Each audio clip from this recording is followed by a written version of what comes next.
Assalamualaikum warahmatullahi wabarakatuh. Hai, balik lagi dengan gue Huda di Ahli Optimasi, karena mahir itu penting.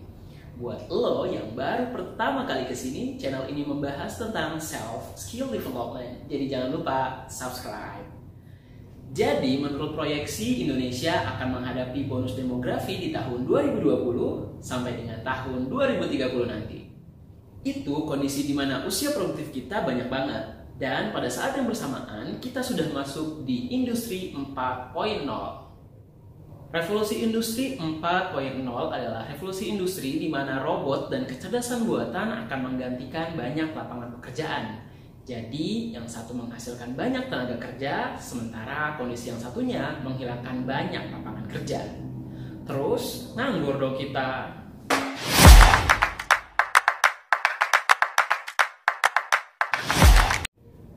Sederhananya, bonus demografi adalah keadaan di mana usia produktif kita lebih banyak dibandingkan dengan usia non-produktif. Jadinya, angka ketergantungan kita kecil.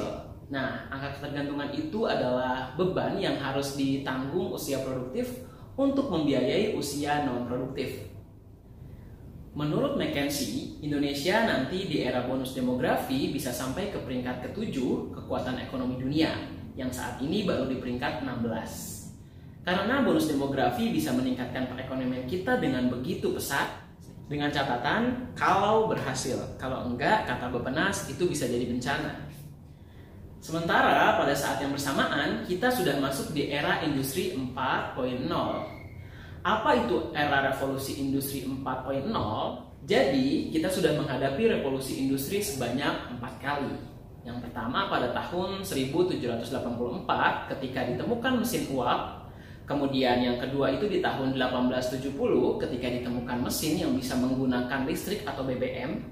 Kemudian revolusi yang ketiga itu di tahun 1969 ketika adanya komputer dan juga mesin otomatis. Nah, di tahun 2011 kita udah resmi masuk ke era revolusi industri 4.0 di mana kecerdasan buatan atau mesin-mesin yang terintegrasi dengan internet akan banyak dioperasikan yang kita kenal sebagai Internet of Things dan Artificial Intelligence. Dengan adanya revolusi industri 4.0 akan ada banyak pekerjaan-pekerjaan yang digantikan, terutama pekerjaan-pekerjaan yang sifatnya repetitif, seperti contohnya akuntan, resepsionis, supir, bahkan juga teller bank. Sebagai contoh, supplier Apple dan Samsung yaitu Foxconn sudah mengganti lebih dari 60.000 karyawannya dengan robot itu pada tahun 2016. Dan di Cina juga ada pabrik yang sudah mengganti 90% karyawannya dengan robot. Selain itu, diproyeksikan juga pada tahun 2030 nanti secara global, pekerjaan-pekerjaan akan digantikan oleh robot sebanyak 800 juta lapangan kerja. Gila nggak sih? Pertanyaannya, kenapa sih penggunaan robot itu penting?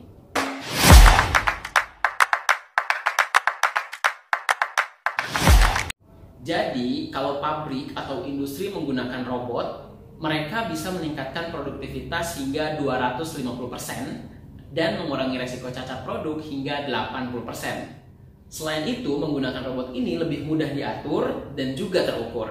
Beda sama lo, udah jelas digaji berapa, tapi kerjaan yang dilakukan juga nggak jelas. Yang dikit-dikit baper lah, baru kerja sedikit udah lapar, ada atasan langsung caper. Terus, revolusi industri 4.0 selain menghilangkan beberapa pekerjaan, dia juga memberikan lapangan pekerjaan yang baru, tapi bentuknya tenaga ahli. Jadi bukan pekerjaan-pekerjaan yang sifatnya repetitif seperti resepsionis atau teller bank tadi. Karena pekerjaan itu akan digantikan oleh robot atau kecerdasan buatan. Sementara di Indonesia jumlah tenaga ahli kita masih sangat sedikit banget. Sekarang jumlahnya masih di bawah 15%. Sementara nanti di era bonus demografi jumlah tenaga kerja kita itu paling banyak se-ASEAN. Dan persentase jumlah tenaga ahli kita itu masih kalah sama Myanmar, Filipina, Malaysia, Brunei, apalagi Singapura. Jadi kita harus ngembangin skill-skill kita dari sekarang. Yang masih SMA silahkan pilih jurusan yang tepat. Jangan cuma asal ikut-ikutan teman atau pilih kampus yang penting keren.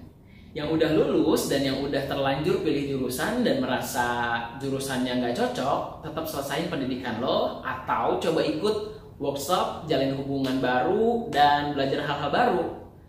Selain mempelajari keterampilan-keterampilan khusus, kita juga bisa belajar keterampilan-keterampilan yang sulit untuk diterapkan di teknologi, yaitu keterampilan-keterampilan seperti kepemimpinan, berpikir kritis, kemampuan bekerja sama, kemampuan berkomunikasi, seperti yang udah pernah gue bahas di video sebelumnya. Kalau kita punya keterampilan-keterampilan ini, kita akan punya nilai yang lebih di dalam lingkungan kerja. Dengan melihat kondisi ini, yaitu kondisi peluang sekaligus tantangan, tugas kita jadi ada dua sebenarnya.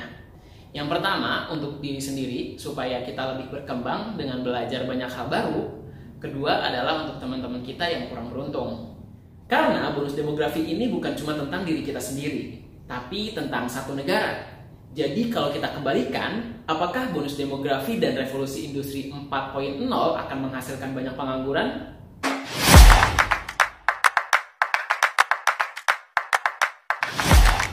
Jawabannya adalah ya.